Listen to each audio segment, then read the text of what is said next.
We're doing it live! Fuck it. Oh yeah, I need a live feed so that we have just consistent background. Fuck it, we're doing it live. Welcome to Seaside Aquarium. This is the Daily Brief, and I am James Holbrook, and we will be discussing the nature of piranha suicide. Now, I don't know if anybody knows, but piranha suicide has climbed over the years to a staggering number. Something as much as 44% of piranhas under the age of 5, which is teenage years if you don't know, are at risk for suicide. Usually by mass consumption. What they do is they cut themselves to the point where they become prey for piranhas around them. Generally the old piranha who want to leech off the young and live for just those extra few months. It's a futile effort, but nature is a fickle bitch. Are there animals in the animal kingdom that commit suicide? It's an odd question, because survival is an inbred instinct to most things. The idea of avoiding danger. It seems to be. I mean, I'm trying to think of higher kind of animals like apes and dolphins, who at least have some measure of self-awareness and things like that. Maybe there's self-awareness. Definitely, I think is a requirement. So I'm typing in "Do animals commit suicide?" and one of the top suggestions was "Do animals commit sin?" Let's see. Suicide in science. Ramsden and Wilson recently study about animal suicide, reference above in the account of potentially suicidal lemmings, expounds on the center point of this whole debate, whether or not animals who commit suicide are able to know or anticipate their impending death. Interesting. The dodo.com. Yeah, that's the thing. There's a difference between it's sort of doing something that hurts it, right? That kills it, falling off a cliff or some shit. But it has to be aware that what it's doing is going to harm it, and that's where it becomes suicide, at least in my understanding. And just so there's no confusion, my name is not James Holbrook. I made up that name. Please don't sue me, actual James Holbrook. Please don't sue me. I'm actually I'm behind the curtain, and this is the Weekend Talk, aka A Case of the Mondays, aka the Weekend, aka What You Got For Me, aka the news feed. We'll workshop it and see what we can get out of that. But that's me. I'm behind the curtain. Do you have a name yet? Anonymous? Me no have a name. So he is he who shall not be named. Still, and I am free the opposition. So actually, all of our names are just phrases. Yeah, I guess so. I'm behind the curtain. He shall not be named, and you free the opposition. I like to talk about the Comey firing, if I may. And one of my favorite subjects, cue fucking the Brady Bunch. Russia. It'd almost be good at a point to put a little stinger, a little video pack in there with her going, Russia, Russia at the bottom. Pretty clever. But the Comey firing. I'm pretty clever. Yeah. Here, let me also help yourself pat yourself on the back. It's harder when you do it yourself. You need someone else to do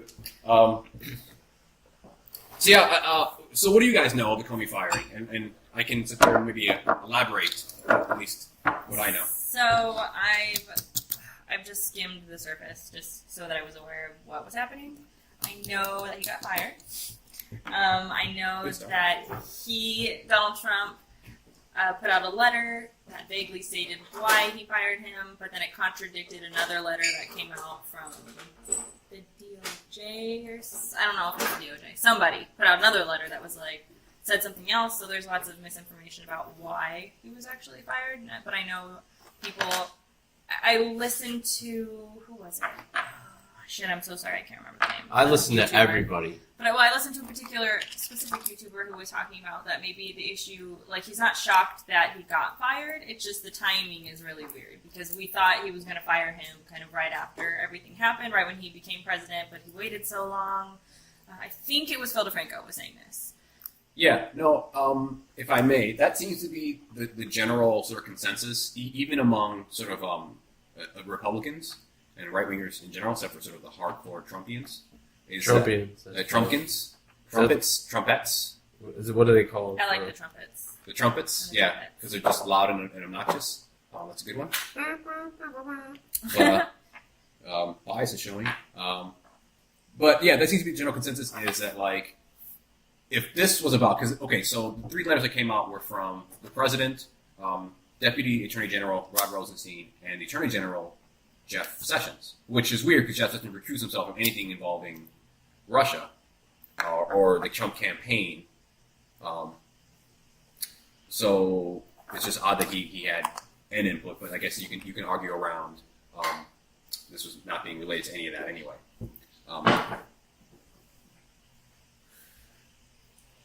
The thing is, they all basically, well, there was the 3 letters, and the letter that Trump put out basically said that he accepted the recommendation from Rod Rosenstein that Comey had mishandled the Clinton situation when he called a press conference to, I forget exactly when the date was, he called a press conference to tell them about the evidence presented, but ultimately did not want to indict her or charge her with anything. But he made the press conference He made the and said press that we're still investigating her, we are Yeah, investigating her. And this was right before the election, right? When she did her emails? Yeah, or this is actually 2 different things. Okay. This is when he ultimately didn't charge her with anything for the email stuff, but still made a big show of it with no thing, and then partly the thing just before the election. That was the rationale that Trump presented in his letter, and then Rod Rosenstein confirmed in his letter about why they fired Comey.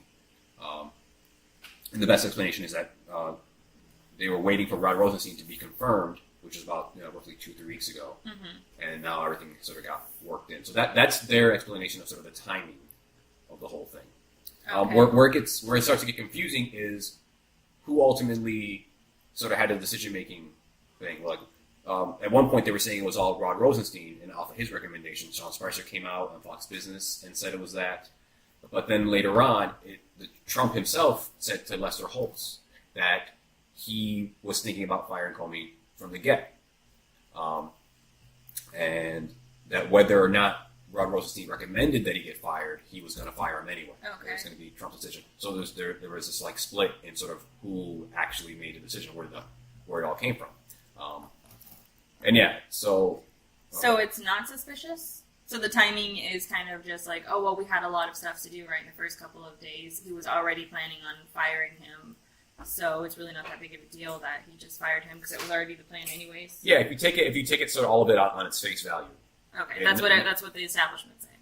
That's what yeah, basically the right's done. That it's like well, no, a lot of them saying it's suspicious because even with all that, Well, I guess the They're left saying- is definitely suspicious of it. but even that's the thing. Even right wingers and Republicans are saying like, even given all that, if he really could have just because he didn't need the recommendation of the Attorney General and that stuff. He could have just fired him if he really felt like if the rationale that he puts forward that he fucked over Hillary as the reason he fired him, if that's real, he could have done this at any point, and put it and had the work of putting in his own FBI director. Okay. See, I'll tell you what. This is why people don't give a shit about politics because it's all bullshit. Like it's all like semantics and bullshit. Like he can like what you're saying. Let's say what you're saying is true. The fact that he can get away with it is ridiculous. Just because he could say one thing and mean another. It's just like you benefit so much off just lying your ass off in politics than getting away with almost like being honest and trying to do the right thing. I don't know. But that just becomes from people's apathy. That's the apathy sort of like lets them just get away because not enough people call them on their bullshit. And once again, it's a plus that Trump is in power because it just puts more regular folk up and paying attention because he's pushing on all the envelopes. Yeah. That's what I always say. And people are like, "Whoa, what's going on here?"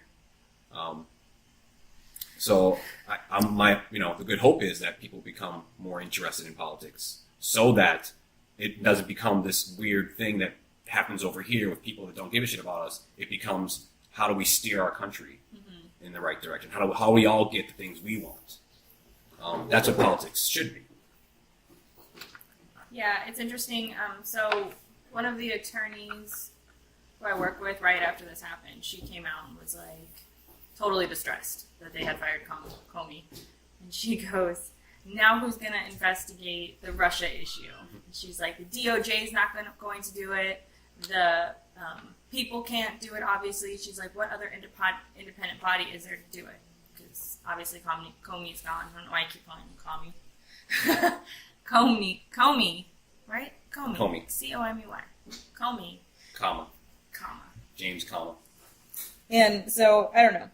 No, and that alone is a silly notion, because yes, he's FBI director, and he seemed, I grew to like Comey as time went on, because he seemed to be shitting on everybody. Mm-hmm. He definitely seemed to be Hoover-esque in his control of the FBI.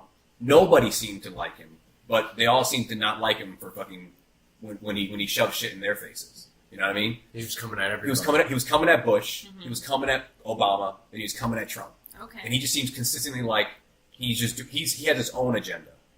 He doesn't seem to be a puppet of sort of. He's a Republican by nature. That's what he is. But he seemed to definitely have his own agenda he was going for. Yeah. So what is his agenda? That's what I don't know. As FBI director, he could be full on like, well, I'm just trying to keep everyone everyone in check. He could be Hoover-esque and like he's just got blackmailing everybody. He could have been fucking building up shit. It's so hard to know. It's just because how corrupt our government is. I can't even I can't even fathom the idea that he's doing it for justice. He's keeping everybody in check. Like I can't even fathom it because so much bad shit is happening and nobody's doing stuff about that's something. Because that's sad because I feel like the rank and file of say like the FBI, like the regular agents, there's a lot of people in there who feel like this is a duty and a responsibility that they take very seriously. Mm-hmm. Like they do take it on its face value that this is important. Absolutely, they do. But it is harder for like political appointees, like the directors, to say that they're like that. Yeah, and I guess that's the thing. It's like, of course, there are like good people who are doing it. There are great senators. You know what I mean? Like there are great people within the government who are doing it, like Bernie Sanders. But they're so few and far in between. Yeah. And at the same time, so my chances of guessing your intentions are, I'm not going to just assume you're the 1 out of 99 that's good. Because, while you've been shitting on other people, still I feel as though you're not investigating some things that maybe should be investigated. You're not, you're a federal, you investigate federal things. I feel as though there's lots of shady shit happening in the federal world, and you're doing weird ones. Where I'm like, yeah, okay. But of course, granted, her emails are important. But why aren't they investigating, for instance, more into that? Here's the question. They're jumping for sensationalism and to sway public opinion more than they're actually intentionally doing it. I haven't heard anything about the emails or what's coming out of those. Not what's coming out physically, but who's getting in trouble, what's happening, who are you going to prosecute? This is your job. You're the FBI. Who are you bringing to trial on this? Are you still investigating this like you should be investigating this? But they're jumping from, we got this, now we're going to go to Russia. What are they doing? What good has come out of any of their investigations? I guess. Right. That's what I was gonna say. It's just they can investigate all they want, but at what point in time are they gonna prosecute somebody in the same sense of any of this evidence that they have on these people is enough to put any regular citizen behind bars. Sorry about that, but they're not the ones who prosecute, right? They bring the evidence. They make a decision on whether someone's guilty and for the evidence, but that goes to the DOJ. That goes to the attorney general. Yeah, whoever it is. That goes to the prosecutor. So they're like the police officers. They bring you this is what we got on the guy, and then the lawyer has to make the decision. And those guys are so political. They're the ones who sort of stifle a lot of this stuff. So I put it less on the FBI as a body and more on the political appointees in the DOJ, the higher ups. Okay. Same thing with Loretta Lynch when she ran and Holder. Then what is his job? He just leads the investigation. He runs the entire FBI as an investigative body. And then he doesn't really make he doesn't recommend that anybody get the whole thing with him going to the Senate committee was to have them. He's the most accountable in the FBI. So when the FBI fucks up, he's the one who has to deal with that in a political sense. He is the political sort of go between this law enforcement body and sort of the rest of government and the public. Okay. You know, so that's what these sort of high-level positions are in like all the agencies, like NSA. You know, these directors, they're basically just the guys who kind of be the spokesperson for their agency, and so that's why they always are sort of like kind of self-agendized. So why do you think he got fired? Why do I think he got fired? Mm-hmm. What's the conspiracy theory? Well, again, the right-wingers didn't like him because of the Hillary stuff. They didn't like him because they felt like he had the ability to really push, and that he may have even stifled the investigation into the emails. But you know, once again, I put that mostly on Holder and Lynch, if you really want to blame somebody, because they're the ones who make the decision. Yeah, they're the prosecutors. They're the prosecutors. They're the ones who have to make that decision. So there's definitely already like a push among sort of like even Bannon type people, in the Bannon wing of the Republicans, that he needed to go. So they're wrong. I mean, the people who think that he got fired because he didn't prosecute Hillary Clinton, those people are wrong. So what's another theory? Well, the other one is the Russia theory, that that his pushing in the investigation and that his sort of like indifference to sort of who's in power made him a threat to the president. That there was rumors that the president asked for his loyalty early in the presidency. Can I count on your loyalty to me? And Comey reportedly answered, "I can only give you honesty. That's what I can give you as director." So there's the idea that he simply was not playing to Trump's game, not trying to play Trump's fucking thing, not trying to be one of his boys, and so he's out. Yeah, and that's what it comes down to. Is like, if that's the case, how come they can't fucking just do something about it? Because that doesn't sound legal. That doesn't sound like something that you can just do. I don't know. It doesn't sound. And that's why they do this whole song and dance, to make it seem legitimate enough. By saying, so they can point to the old email stuff, they can point to other stuff and go, Trump. I don't understand where the system comes in, because how does the system just like allow this stuff? Like, it's just weird. Like what Crystal was talking about is like, well, it's weird. Yeah, it's like the director can be sort of like fired by the president, right? Because it's just the authority he has to sort of like be able to kick anybody out, even though these guys are like Senate confirmed. So I think an easy thing would be like they can't be gotten rid of without Senate confirmation as well. Like the president can recommend that Comey get fired and then send that to the Senate, and then the Senate has to sort of like vote on whether that's good. At least put a stopgap. But he just fired him. But and he can, and that's fully. He can. But he can. Okay. And I just say that could be an easy stopgap, because they have to be confirmed by Senate to get the job. You know. So they should be confirmed by Senate to be fired. At least That's a good compromise. Maybe a simple majority vote or something like that. But then there's like how much, sometimes you want the president to have a little laterality in who he can get rid of, especially if it's an appointee from an older administration. See, I have no problem with some of those things. Some of the purging they say of like pointing up. I just hate. But even if he was an appointee from an old past administration, his job is to be bipartisan anyway, so it shouldn't matter. Yeah, like and the director is set on a 10-year locked sort of term that's sort of offset from elections, specifically to sort of keep him more separate from the political stuff. That's cool. Comey was only about 4 years into this term. That's crazy. Into a 10-year term. I feel bad for the guy. He seemed like he was cool. I saw pictures of him the day after. He was like in his fucking not PJs, but like a tracksuit in his fucking yard and shit like that, just doing shit. So I heard that didn't need to put a suit on that day. He probably feels good the first day after you're fired and shit like that. You don't have to give a fuck about anything. I gotta get up and do nothing today. I'm just gonna chill. I don't know. Maybe if you've got the money to think about that. If I got fired, I would not be the next day like, I can just chill. I'd be like, how am I gonna eat? How am I gonna make money for rent? Like, if you're rich, I guess you got that luxury. But yeah. Even broke, I guess. I just got a day of like, I'm sleeping today. Just not go to work today. Nah, he's making some good money. He's definitely making. Yeah, that's why I'm saying he's got the luxury to feel that way. Yeah. I personally would not feel that way if I got fired. No, either way, man. But I heard that he didn't know. He found out he was doing like a speech, and he saw on the TVs in the back that he had gotten fired on like CNN or something, and he thought it was a joke. But they had to like pull him. His people had to like pull him out of the meeting and be like, "Yeah, no, it's true, you're fired."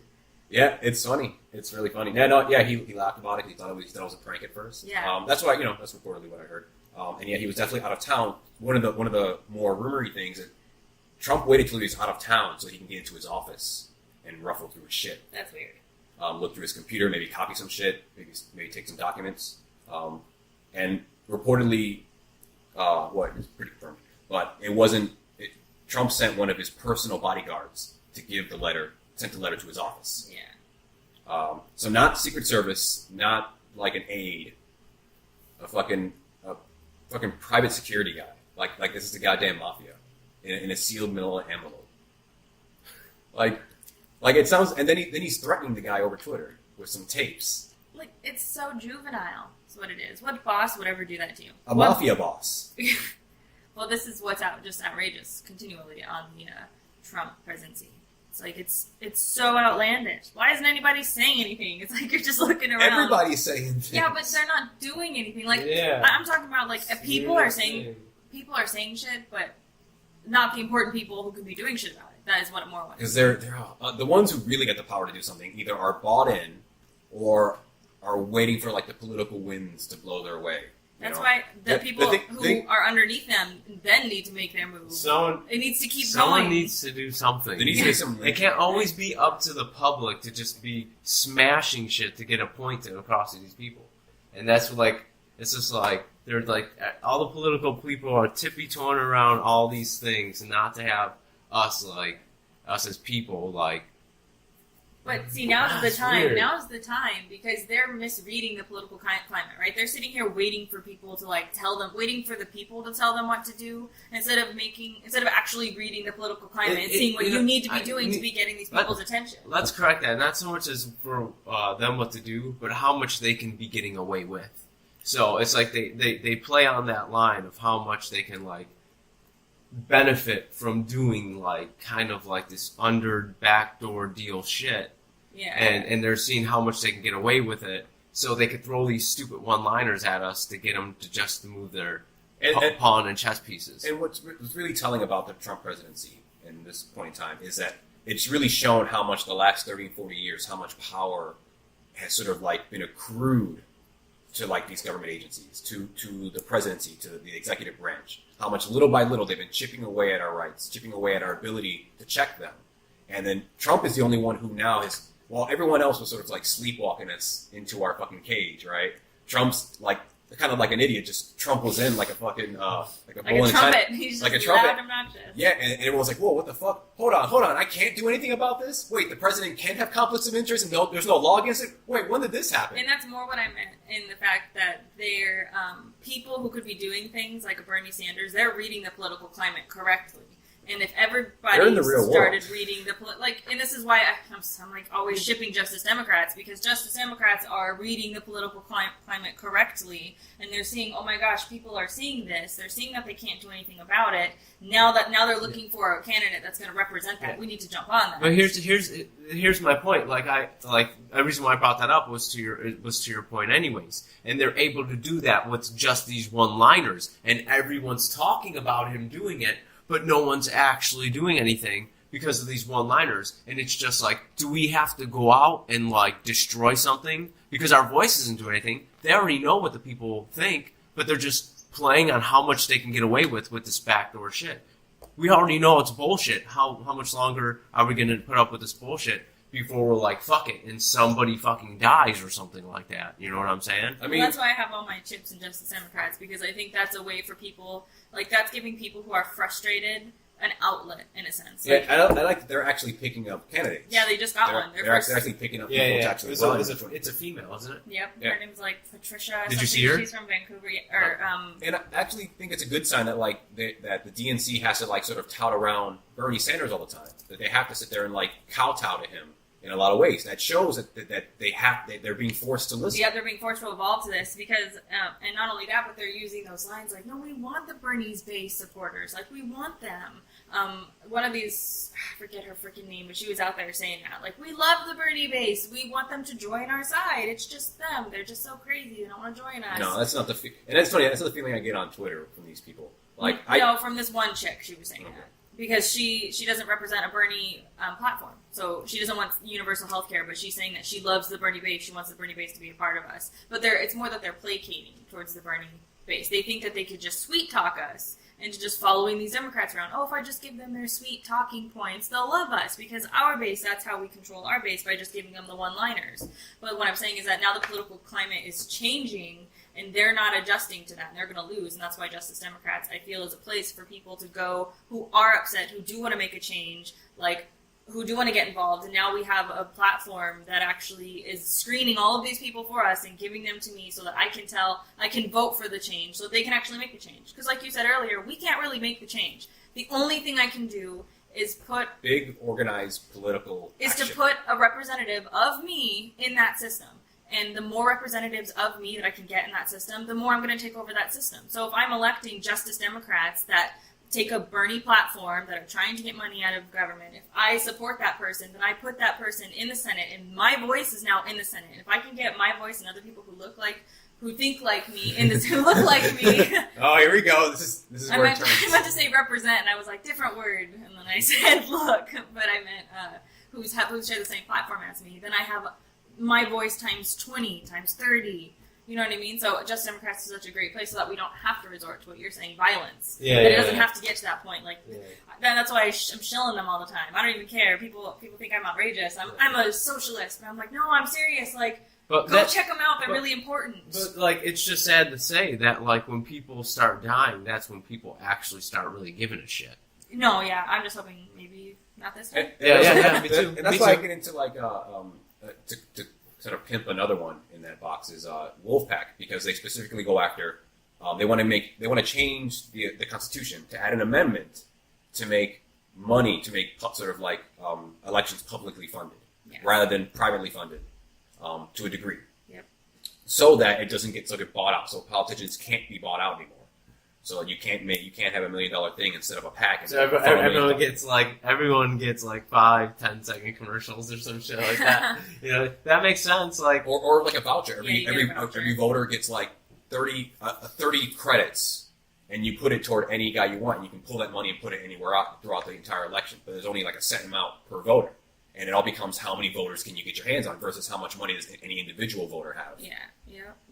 And then that becomes that seems pretty cool, like the Hunger Games. But see, I always feel like this, it's so great, all of this, like, great ideas, but I also feel sometimes though it is a pipe dream, because while these big people might not be able to pay you $500,000 for your speech, now they're going to be able to just, like, take your own vacation. You know what I mean? Like, they're going to do things around it. And they already do. Money. And they already do. But this is definitely like a step in the right. This makes what they're doing now is like legal. Like a lot of the bribery, a lot of the shit they're doing is legal. This makes it illegal again. Yeah, see, because that's the thing. It's just like, it's good to say to take money out of politics, but at the same time, it's just like, they're going to find a way around it. Yeah, how do you do that? How do you just take money out of politics? Because someone could just leave $400,000 in someone's mailbox. And they know who it's from. Yeah. Like, you have to prove that they're still going to do it. And they're going to get smarter but at it. Understand, all the methods they have now are perfectly legal, like shit like that. So no, yeah, for sure. So the thing, like, it's about making a lot of that stuff they're doing illegal. It's about making it, because it used to not be, like, Citizens United and stuff like that. It sort of changed the rationale to mean that a voter with more money just has more freedom. More free speech than I do. But it's illegal to do that bribing stuff right. now. And they're doing, right. People are getting caught all the time doing that shit. So it's right. It's just a really weird law because you just really can't stop it. Like, there's so many other things that are illegal that they're doing right now in our face that we're talking about today. That's illegal, and they're just not. They're saying that's the whole point. Some of them aren't even getting punished for it. They're doing illegal shit, and you're just like. For instance, Wall Street, right? All of Wall Street should be in jail for the fraud that they committed, and not one person. Yeah. One person is in jail for it. Yeah, that's what I don't understand. And they don't have to be giving them direct money. They could be taking them out on cruises or something. You know what I mean? Like something that's not traceable, and it's just hearsay. Like, I don't have evidence for that. I see it looks suspicious, but I don't have evidence. So not only are they I can agree with all that and still say that you have to plug these holes. No, you definitely do. I'm just saying in it's the not more stop anything. philosophical world. Yeah, and that's at the end of the day, the rich are always going to control. Right, and that's what it comes down to. It's like that's on top of your point of considering, it's illegal. We can make it illegal. It's on top of the fact that it's not going to stop it. It's not going to stop it. Yeah, it's cool to make it illegal. Yeah, it's also cool not to fire the FBI guy because he's under your investigation. Like, these are all cool things that are illegal. But you say, don't do this because of Apple, and you're just like, okay, I'm going to do it instead because of Orange, and just make up some other shit for doing it. And the thing is, It's like, all you definitely legal. should never stop trying to, like, fix Make it better, yeah. It's just the harsh realities of fucking the world. This is what's so disheartening about following politics and this stuff is, like, man, for people who are in it and who are progressive or, you know, having conversations about it like we are, we want so much good, but it's like, God, sometimes no matter how much you try, you're never going to get perfection. But you should always keep trying. Yeah. But Like speed limits on the road. Like you're just like, oh man, they're fucking breaking the law, going 45 miles an hour. Make it 40. Then someone's gonna go 45 miles an hour. It's just like. But the thing is, then people aren't going 90 down that road. No, yeah, because at least you know where the box is. 100%. But you know what? You're still going to always have Ferraris that can go 140 miles an hour. So that's the whole idea. So yeah, you're still going to have people going over the speed limit, but you're still going to have those people that are still playing by the same rules of people doing steroids. And that's just people being people. Yeah, like that's people are going to always want to take the advantage, get the loophole, just take advantage, and that's the whole end of the story. It's just like it's going to happen, and that's why I feel that there are so many people who just don't care about voting. They don't care about the politics because they see this and it's just like, all I want to care about is going home, you know, going to work, having a family. That's just all I care about in life, and they don't want to. It's funny because me personally, my stem of politics comes from my love of politics comes from history and anthropology. So that's where I look at politics through the lens of like history in the making. That's where my sort of voracious sort of hunger. When it had meaning, now it has no dignity. That's the thing, like it's still what's happening in the world, and there's an interest to me of how this is going to be written down, how it's evolved, how the world is evolving. Yeah. I understand that's cool. So my understanding of history puts me like I understand where the world comes from and how things have worked out. And now I'm seeing like the day-to-day progression of what the future brings and shit like that, and it's so wildly interesting. You want to know something more interesting though? Is if you take that in consideration of also looking at it from like a human mindset, like, and that's pretty much the difference of which we look at. It's like we look at a topic and then we look at it from different meaning. Like I can look at, say, the history of how people kind of act and repeat themselves in certain wars, and then you could take that and say, what were these people thinking on a psychological level? Like, what types of people cause these? And kind of, so it's kind of like you can even look at it from both different angles. There's many different branches of history that attach different things. There's what's called great man history. There's like environmental history, which talks about mostly like how the environment and climate sort of affected what people did in any important times. So like a famine here caused people to like, so all these kind of things. So like they show just from these angles, and especially psychology. There's a psychological analysis of history and what people's mindsets were, regular people's day-to-day lives. But it's crazy to think about like how like we've got all this history written down, and it's crazy to think about. I don't know history very well, so I can't really think about it too much about how us as a society is evolving. Like, you think we're more tolerant, or do you think we're still having just as many wars? I think history shows that for me, history shows there is no such thing as like eminent sort of progression. We have not sort of been like, I mean, you can look at the graph and say that it's like messy, but there's a general sort of upswing, especially, but it's mostly been the last maybe 200-300 years, 500 years if you want to get sort of what you call it. That there's been like sort of this really sharp rise, mostly in the form of, for me, the thing is communication technology. Every time there is a new communication technological event, like when, I forget his name, when the guy invented the printing press, and no longer books didn't have to be handwritten and hand copied, they could be mass produced. Once you can mass produce books, then you have things like the Protestant Reformation, where suddenly the Bible is written in the common tongue rather than like Old Latin.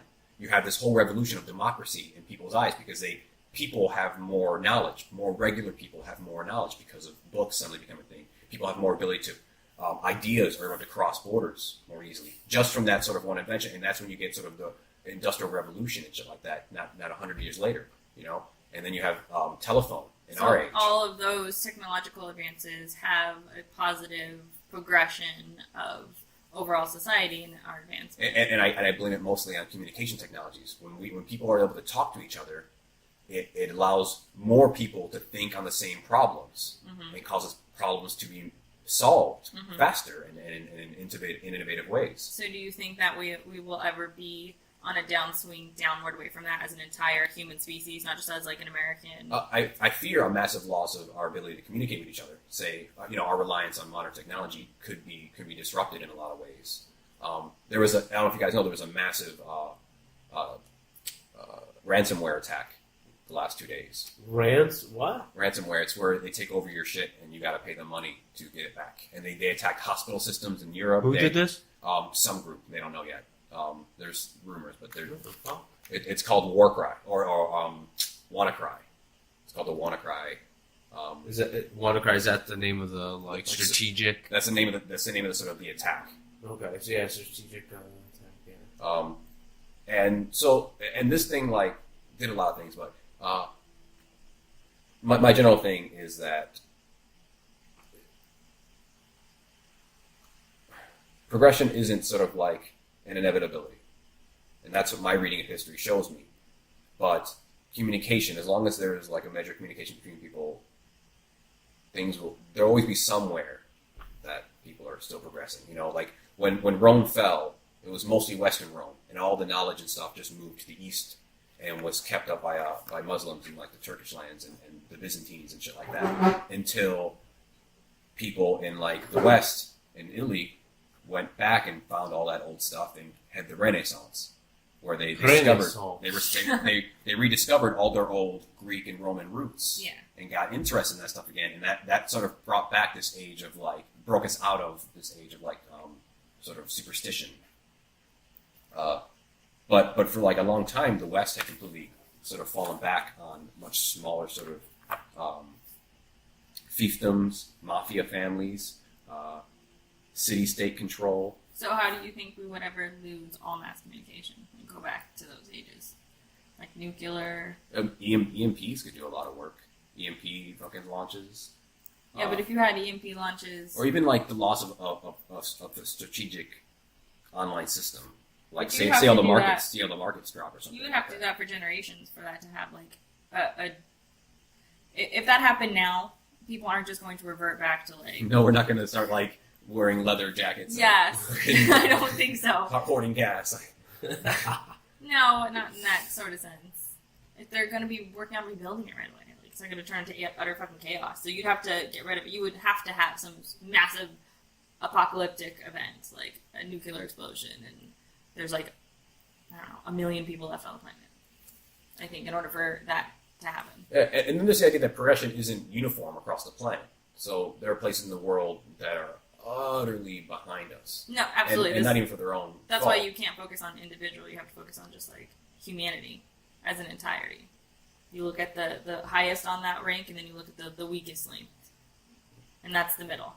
But we have the opposite, right? We have a giant global banking system that pulls resources from poor countries, and yeah, but poor people in this world in the 21st century, no matter where you are better off than poor people who were way back in there when we were all lower. It's just like the bar keeps getting raised, and yeah, there's always going to be poor people suffering. They're always going to be the weakest, the worst situation, but it's always moved up a little bit. It's not the same. But that's not because of the global banking system. They're a drain on that progression.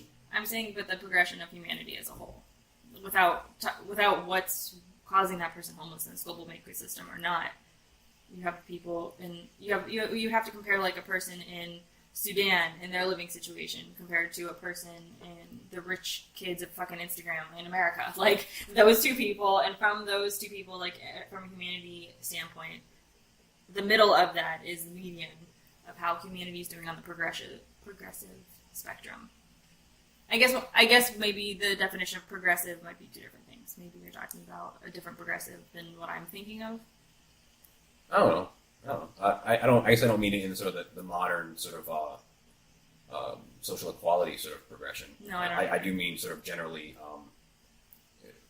basic human stuff, both including actually social rights, human rights, but mostly in terms of our abilities to survive as a species. And that is different from the fact that the way we've done it is through sort of like carving out resources that don't come back. Mm-hmm. and sort of like re-engineering the planet. But we're going to be able to move off of this planet. So, no matter, I mean, it sucks what we're doing to this planet, but we can't stay on this planet forever. You can't stay somewhere forever. You're going to mine all the shit out of the planet. Like, it's not a finite thing. We know this, so we have to move off the planet. So, even though they're doing that, and yeah, that we're going to suffer as a result, but we're still going to get off of it. So, humanity's progression will still, get we need to start mining asteroids instead. Keep all that shit up there. That's pretty fun. She's just getting up there, jumping off the plane onto an asteroid. Yeah, just living the dream, man. Being an I asteroid don't want miner. to stay away. Just jam out to that shit slowly, like floating. I could totally see a moment where like some asteroid miner is like watching fucking Armageddon or listening to that song, like in their headphones and shit like that. That's like the starting scene. Yeah. Like zooming out while he's doing that. Then the whole thing gets fucking wrecked by aliens. Independence Day 3, Remembrance. Didn't you say there was another Independence Day coming out? No, it already came out. Oh. It was terrible. I didn't see it. I didn't see it either. I just heard nothing but like sort of definitely not as good as the first movie. And the first movie's just popcorn shit. I like popcorn. Yeah, I like the first one. I actually really did. Yeah, first one's good. It didn't have Will Smith, the new one, so already you're losing points. Both in terms of like, But it's got his illegitimate son. Oh yeah, because that's good. It's his real son in the movie, but so he's just generally illegitimate. Because he was the best part of that last movie, wasn't he? That little kid. Welcome to Earth. Trump says he may end press briefings. That's kind of funny. Yeah, I heard about What? Sean Spicer can't handle it no more. Oh, that actually transitions me into the Bush story, the Spicer and the Bush story. Spicer and Bush. Wait, don't you have one? Do you have one? A story? Yeah, did you have a story? Not a political story. But Okay. Oh, let me just do the Spicer because Yeah. it's a bit funnier, so it's a lighter topic. So if I understand right, Spicer was on Fox Business and he was answering questions about the Comey firing, and then he came out and there was a bunch of people at the White House. I think it was. I just started paying attention to all this stuff, but it's so weird just to see it all just be like go down. Yeah. I thought there was a video for it. That's why I thought. Yeah. It's like everything I'm learning in the past like year is changing on me. And I'm just getting into it now. It's like it's like I'm really glad I learned about this America thing. It kind of sucks the whole thing's going down the crapper now. I just learned it was cool. I saw this three days ago. NY Mag post a article entitled "Correction: Spicer was quote among the Bushes, not in them." Yeah, no, my mistake. I thought there was a video for it. I just never watched it because I laughed and thought it was funny. Moved on with my life because he's outrageous, anyways. This person, I feel bad for him a little bit because this guy is in charge of addressing the fucking journalists and defending or explaining what Donald Trump is doing. Yeah, because that changes from minute to minute. So he's put in he's in a incredibly terrible position of like, well, you said situation, yesterday that and this there's was the press truth. all Now you're around saying him this is when the all truth. And this it's like, stuff breaks, listen, when the man, news breaks. this is literally what And I'm there's getting cameras off right the around I'm these set convinced of he doesn't bushes. even talk to Trump. So Like, I'm pretty sure he knows has what no Trump idea what the means fuck. and He hears hides it and he's behind like, the oh my god, bushes. now I have to talk about this? All right, Because he this knows is nothing. broken Every down answer is just right? a non-answer. And And, I'm just going to And believe then that he just doesn't really talk to Trump. I don't believe Trump does very many No, presidential things. He just, No, I think he mostly sits there and gets yelled at by either Trump or some aide of Trump. I would say it was an aide. And literally is just told, make this make sense. Go out there. Hey, president did this. Go out there, make sense. Or here's the memo of your talking Doesn't even points. get memos. Like, I think he has to write his own shit out. I think they just tell him Oh, stuff. they don't even give him like a bulletin point list? I bet you. This is what you talk about today. I bet you they tell him, and then he has to put together a fucking like a checklist, and then hope that he's fucking like, oh fucking shit, and hope that they told him the right thing. 'Cause sometimes he's out there on the field, and like they'll ask him questions about a thing that like he's like, oh shit, that's totally not what they told me. You can see that. You can see that in his fucking face. Yeah, no, that's what I'm saying. That's You see why I his face think like he this. doesn't even know. Like, he just goes out there and he's just like, this was the bulletin point. I don't even have any information about the bullet Yeah, points. it's I just have a bullet point of like, Trump is going to vote here. Trump is doing this. And then he goes out there and he's like, okay, so Trump's going to do this. It's like, what about Trump having said this the other day about the thing? And it's like, Yeah, I'm like, oh no. I don't have detailed lists here. Just straight bullet point list. you have to talk to the. And he has to watch the news, and he's watching the news, and he's just like, okay, so Trump saying this and Trump saying this. Oh, it's so bad. Yeah, so from my understanding, he's out the door. He's going out the door pretty soon, and they're already looking for someone else. Was this his decision?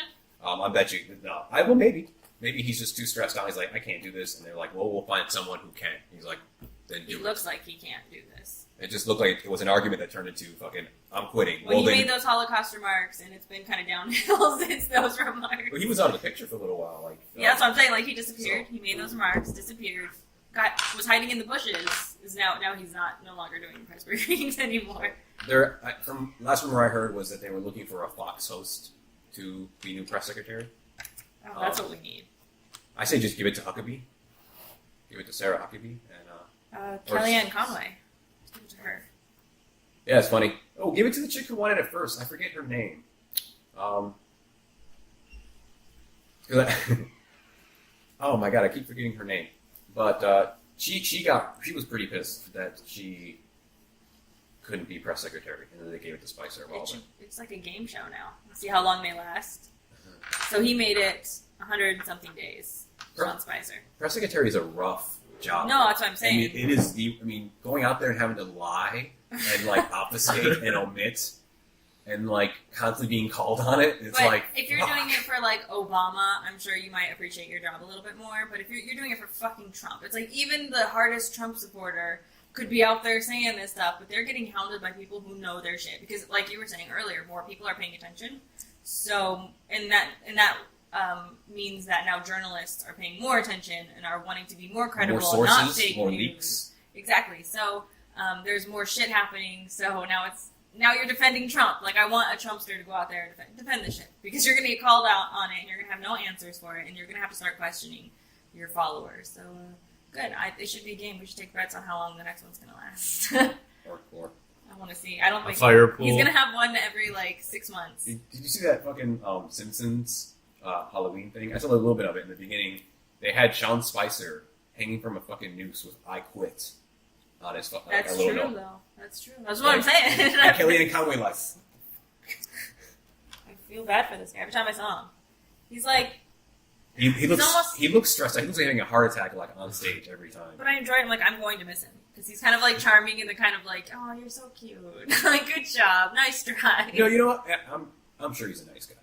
He's among the bunch of them that seem like they're okay. Kellyanne Conway seems like she's an okay person. She just seems like she's so pro at this. I don't like her. I think she's a snake. She's a pro at the whole scheming game. Like her whole business is like being this sort of obfuscator and sort of. But I think she's so good at it because that's the type of person that she is. That it just comes natural to her. If you can so easily do the shit that you're doing, it's you're making a lot of money doing it. Yeah, that's the way I. Well, I mean, she's a pro at it because. She's a pro at it. She's been doing, yeah. She volunteered to fucking do this shit. This is how she runs her life. She's been doing this since she was a child. And the thing is, it's not particularly like the ideology either, because it's like she was anti-Trump before she got put on board by the Mercers. Just so you know, they were all part of Ted Cruz's gang, the Mercers. Oh, okay. Mostly fucking Ted Cruz is a goon looking. But when he lost the nomination, it was Trump. Mercer fucking jumped on board with Trump, and they brought in fucking Kellyanne Conway. They brought in fucking Bannon, told him hey, this is what's up. Kicked out fucking Manafort. Manifest. I'm realistic. Manifest. That's pretty. Manafort Destiny. Manafort Destiny coming to you live. But yeah.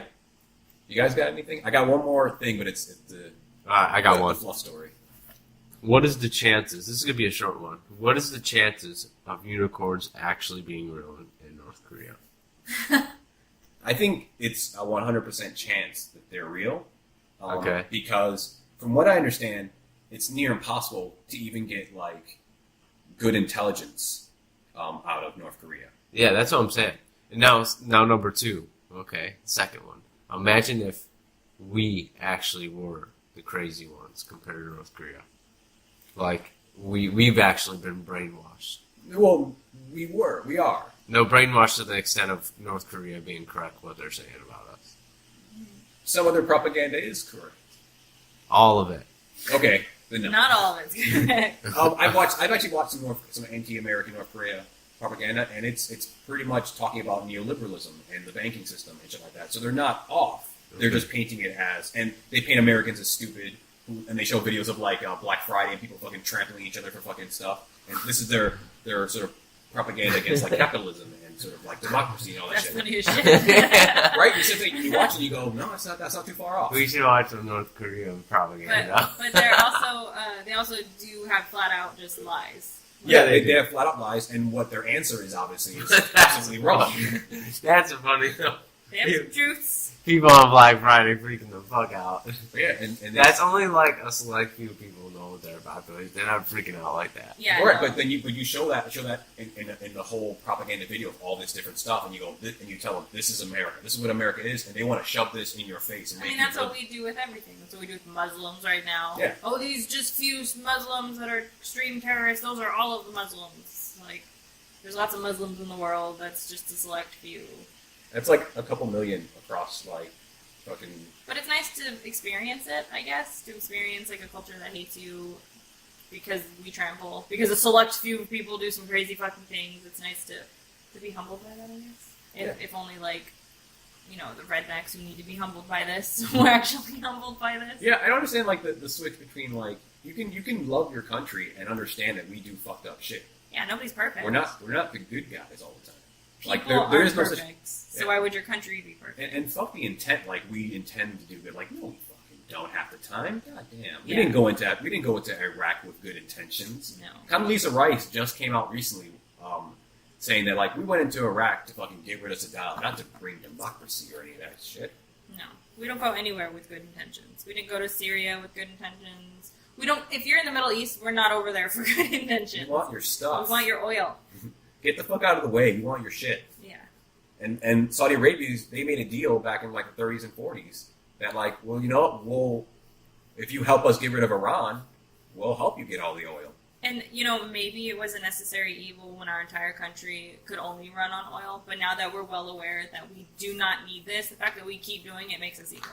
Like, if we had to do it, we're like, oh, shit, you have to drain the grounders, you have to, like, drain their blood to eat them to survive. It's a necessary evil, it's different. And then you find out now you don't have to anymore, but you're still fucking doing it. Like, it turns out if you eat a lot of pears, you'll be just as good. Yeah. Eat a lot of pears. Now you're evil. Now you're not just like, oh, you're just gray. No, now you're straight up fucking evil. No, and that's the hard thing about, like, both the climate change argument and the getting off of oil argument is because, unlike other industries, unlike, say, Blockbuster, where the world changes around them and they don't see it and they collapse because capitalism makes it happen, the oil industry and the government elements, the Saudis, all these people involved in it, they have too much power to stifle that real capitalism, that stifle that real ability of like this new innovative thing that people really want. It's like they Overtaking. are. It's like they are money.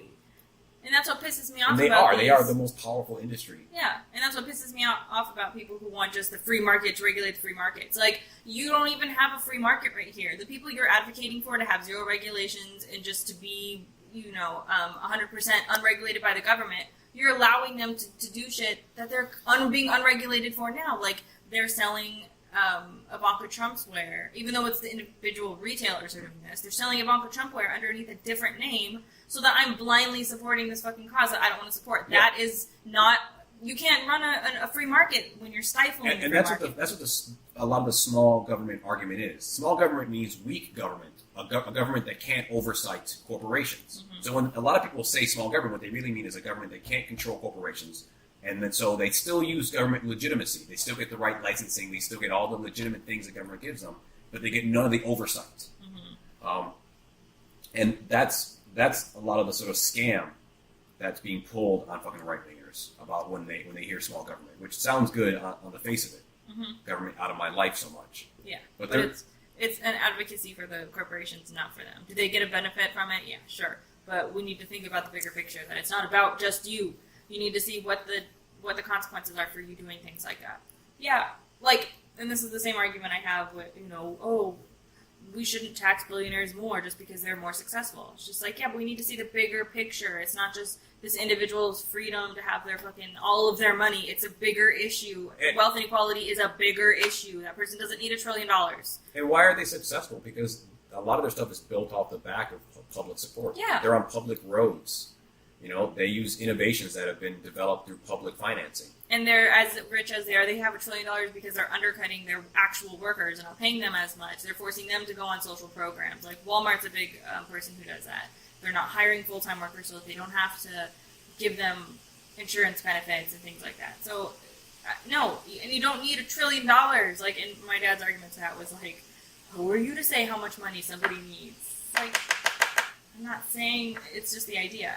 Yeah, I'm nobody, but we need to think about the consequences that these actually have, the real impacts that this has. What it does to a country. So, $1 million in one guy's pocket doesn't mean as much as like that $1 million in like 1,000 people's pockets, because they're going to spend that money. That money's going to go into, and that's going to make jobs.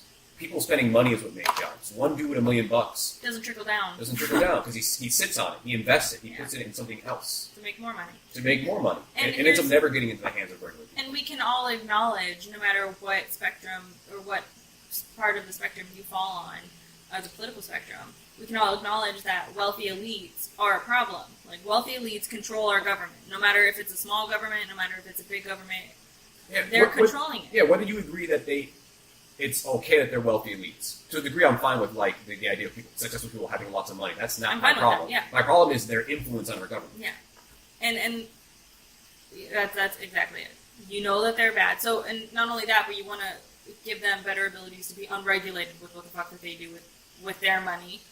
And you're continuing to just provide them blindly money because they're successful and just say, here, have all the money. You earned this all, so you get it all. Meanwhile, you have more wealth than 99% of the fucking world. It's like, that's ridiculous. Yes, you can have more money than me. Yes, you can have billions of dollars. That's fine. It's not an issue. But when you're sitting on that, it's not being reinvested into the place, or you're not being taxed the way that you should, or you're hiding your money, it's just ridiculous. Yeah, when you take profits that you made here and you keep them overseas, you hide them overseas so that you don't have to pay the taxes on them, and then you force the government to basically say, like, okay, we'll bring it back at a way lower tax rate, which is what Trump is promising right now. There's about a couple $1 trillion sitting out in shores. Yep. That should be taxed at like 30-some-odd%. But he's going to promise them 5%, and they'll bring it back. It's like, that's like extortion level shit. Like, yeah, we negotiate with criminals now Is about what we're going to do. That's a ransom. Yeah. Okay, well, we won't charge you then. Come on, please, guys. I won't charge you with kidnapping if you just return her. Yeah. And it's just like, no, you're going to get fucking charged with it. You did the crime. The government doesn't just get to be swayed to you. So then what does that set? That sets such a crazy precedent. Well, because they already did it, right? Now, it happened like under Bush. They brought a bunch of money back under a lower tax rate. And what happens less than 10 years later? 10 years later, they do it again. They end up accruing another $1 trillion+ overseas, and then they're gonna. So when this happens again, they're gonna wait for the next Republican president who's gonna give them whatever they want, and boom, they'll do it again. So it's the circle of life. It didn't. So appeasing them didn't help. So giving them what they wanted, which to bring the money back, didn't stop them from throwing the money back out again. Yeah, that's the thing. And now they set a precedent that they can do whatever they want. They set a precedent As long as they group together and force it. So it's disgusting. They don't need that much goddamn money. It needs to be taxed. I believe every $1 billion you make, for every billion you make, you should get taxed on every billion that comes in. I think that's fair. Yeah, you're still more successful than me. Like, I don't understand. If you use the system to get rich, you should get taxed by the system that gets you rich. Yeah, like you're an American company that does business in America, then you get taxed at American rates. Those American roads that everyone pays taxes for, you use them more than everybody else. Everyone just has to put out their fair share they're getting. Yeah, and the main thing is they feel like they're taxed more, so they're not their fair share. And taxes taxes are one angle. The other angle is having them pay for a lot of the externalities they push out, like the kind of environmental stuff that they fuck with that they just don't pay for, that they sort of get away with in a lot of ways. That doesn't even have to do with taxes. That just needs to be like, they need to clean their shit up. They need to clean up rivers that they fucking dump shit into. Yeah. The oceans and find or invest. More importantly, invest money in new methods that are more sustainable. That needs to be a big part of their budgets. That just isn't, because there's no incentive to do it, because it's cheaper to buy government politicians out than it is to invest in future stuff. Mm-hmm. It's just cheaper, so it's just the incentive is there to buy politicians instead. And that's our anti-capitalist rate. And here's my thing. I'm super pro markets. I'm anti-capitalist. I am pro markets. That's the kind of person I am. And for me, they're not the same thing. And don't tell me they're the same thing because they're just not. Capitalism is. Do you want to tell us? Do you want to name out who you're talking about specifically? Give him a little shout out. Yeah. You know who you are. The guy in the fucking subway station. I met you on Twitter. We know who you are. Flash their Twitter handle on our screen. Really quick though, so it's like what is It's that? subliminal. Yeah, subliminal messaging. Find me. I'm behind the curtain. That's where I'll be at. See you after school. See you after school. But yeah, so for me, it's a difference between the markets and capitalism. Capitalism is the idea that you turn money into a commodity to turn it back into money. So the whole point is to just accrue wealth, to accrue capital. Or the market is to turn your thing into money so you can get a different thing. Commodity to money to commodity.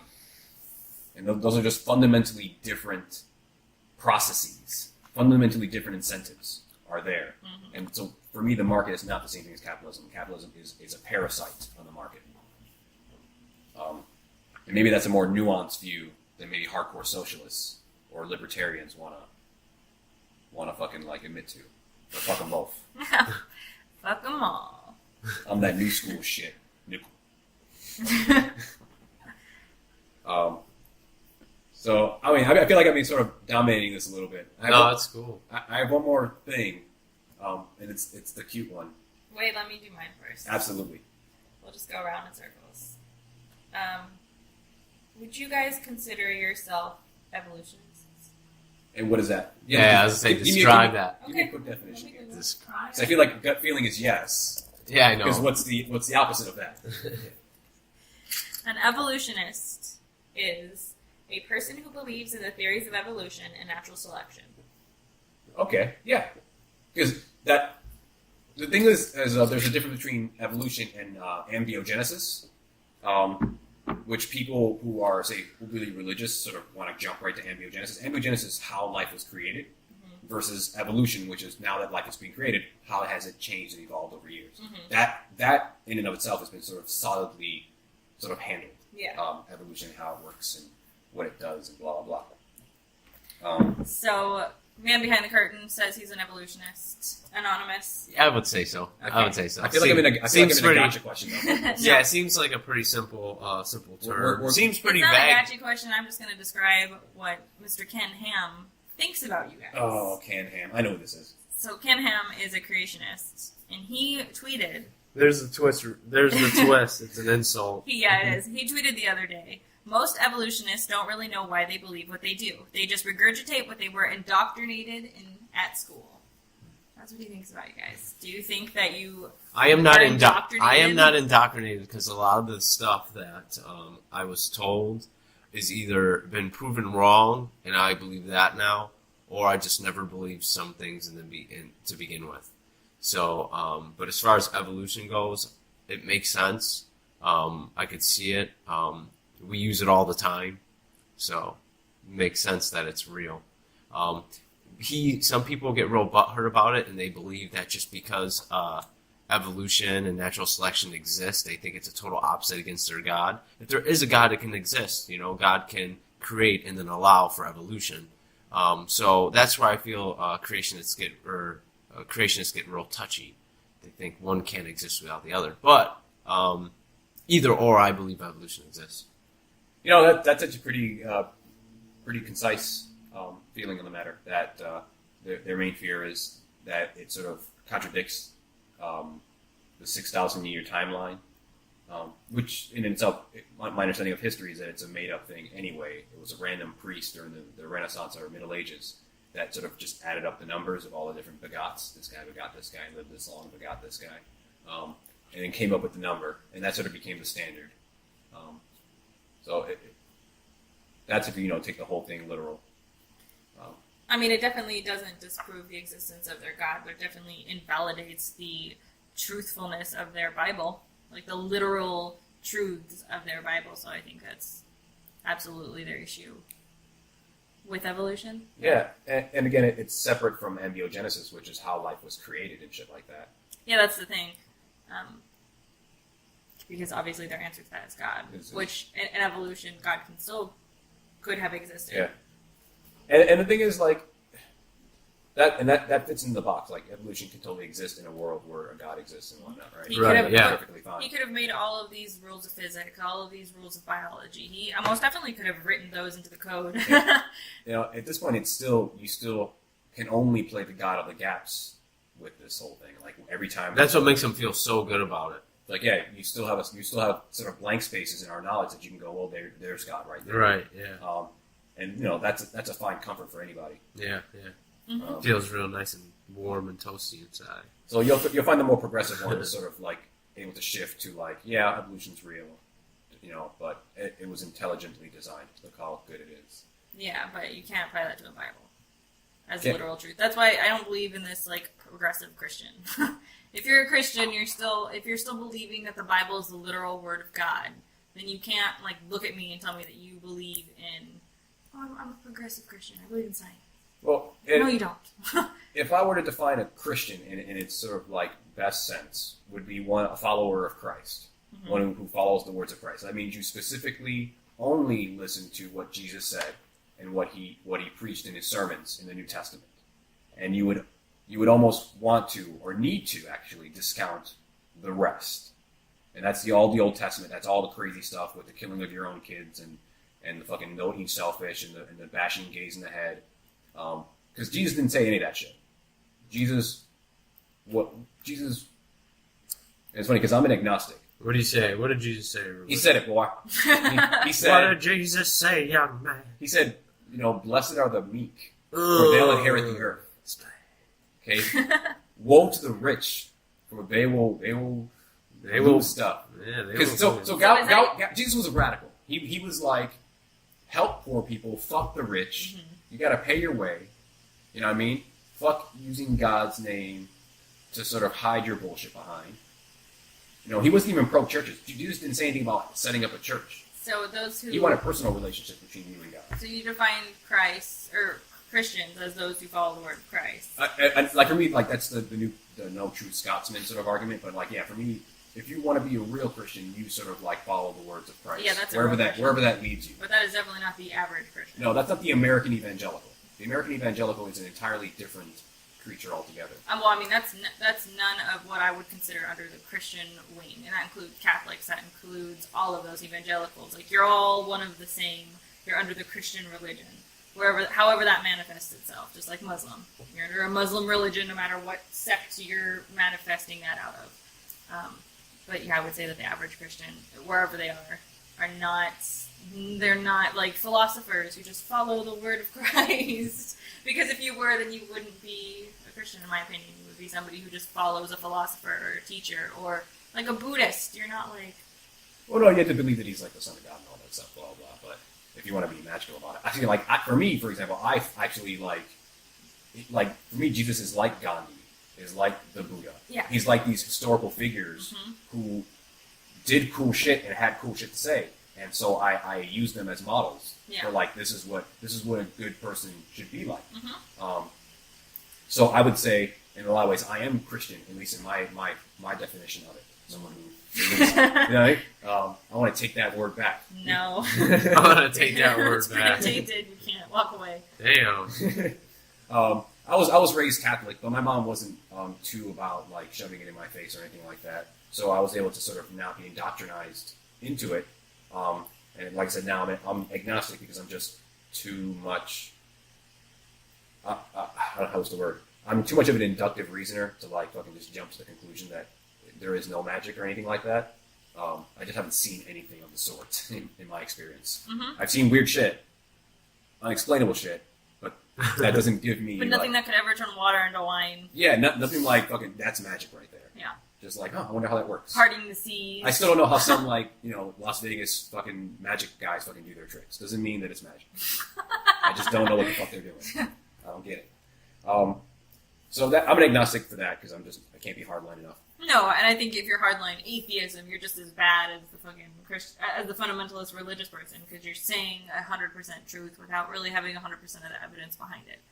Yes, I can say I'm an agnostic, but I lean atheist. I believe that the chances of you finding fucking magic are less than, I believe it's like 40% you're probably not going to find it, 60%, or 40% it might exist, 50 or 60% it doesn't exist at all. Math is hard. It is hard. But no, that's yeah. I'm an atheist leaning for the most part. I just but yeah. So I am an evolutionist in the sense that I believe that this process works. As much as I'm a gravitationalist because I believe gravity works. As much as I am anything else that I can think of.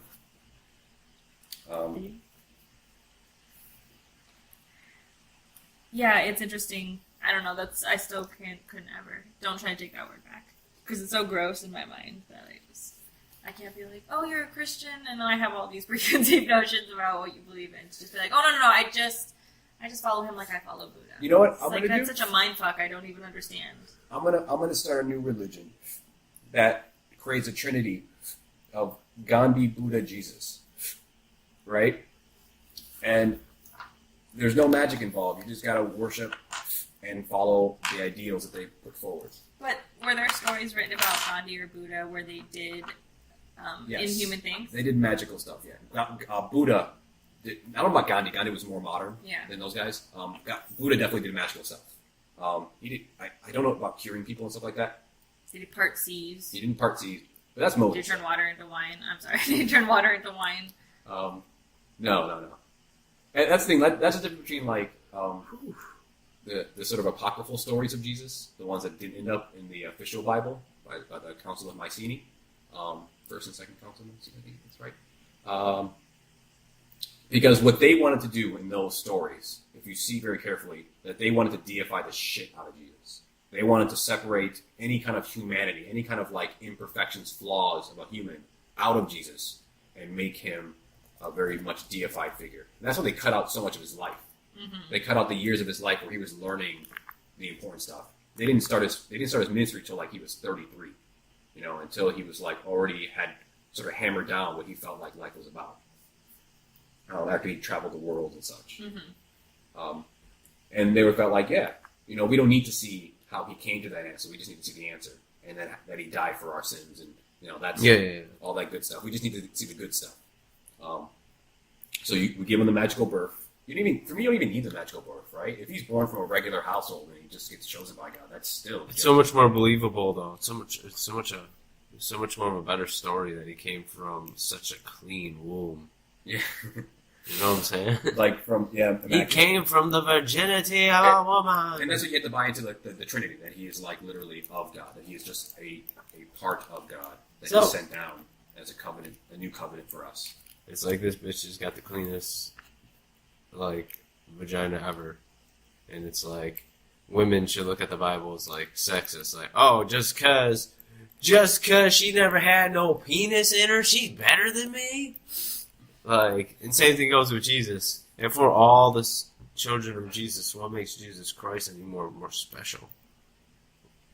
Is he what is he like? Did he know him? Is that what Jesus said? Jesus said God talked to him and stuff like that? I can't remember. I flushed that shit out of my system years ago. Well, no, so he's magically born of Jesus, but I guess he didn't know until... No, actually, there's some stories where he definitely knew. He definitely had magical powers. There's some apocryphal stories where he would do stuff as a kid, and he was sort of semi-aware. But from what I understand, how it is written now in the New Testament,